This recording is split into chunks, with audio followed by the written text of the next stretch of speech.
Susan, let's start with new pictures of protesters storming the building tonight. What happened? Yeah, about 7:30 this evening, a large group of protesters were assembled out here in the front of the venue. They were able to push their way inside the COP venue, past the security screening tables and into a foyer area. It's clear that the security staff were struggling to contain the crowd, to push them back and keep them from accessing the rest of the meeting rooms and the pavilions.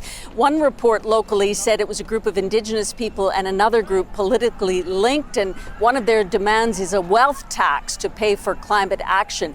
It was a bit of drama at the end of an unusual day when California's governor, Gavin Newsom, popped up and took a bit of center stage. Gavin Newsom, California governor and chief Trump antagonist, swooped into the COP30 climate talks, slagging the U.S. president for his attack on climate science. It's an abomination. It's a disgrace. I'm here because I don't want the United States of America to be a footnote at this conference. Donald Trump isn't here, but his outsized shadow is. This climate change, it's the greatest con job ever perpetrated on the world, in my opinion. For the first time, there's no USA pavilion, no government delegation, and the White House abandoning these talks leaves a sizable financial hole. The European Union and Canada are concerned because the U.S. was part of the group of countries that really did provide the climate finance that's necessary. The U.S. has taken some heat in Belen. Chile's president saying Trump is walking his citizens into the abyss. Climate negotiators and smaller countries are looking to other countries for leadership. China has stepped into the vacuum already. I think they will also play a very strong role diplomatically.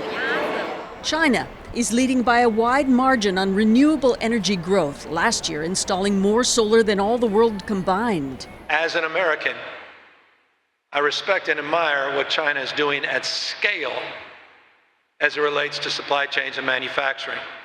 And the United States of America better wake up to that. The leader of the world's fourth largest economy, and with an eye on the next Democratic nomination, Governor Newsom is pushing the power of states and cities to work around national government's climate blocks. U.S. mayors, whether that's projects on building resilience, on improving transport or cutting emissions, they're trying to be very practical. As Newsom arrived in Belen, U.S. news reports said the Department of Interior will announce it's allowing drilling off California's coast for the first time in 40 years. It's dead on arrival. Dead on arrival. Adrienne, the venue is secure now, but there's federal police at the entrance and there's a line of fencing all around this area which had been open. All right, thank you, Susan. That's Susan Ormiston reporting in Brazil tonight.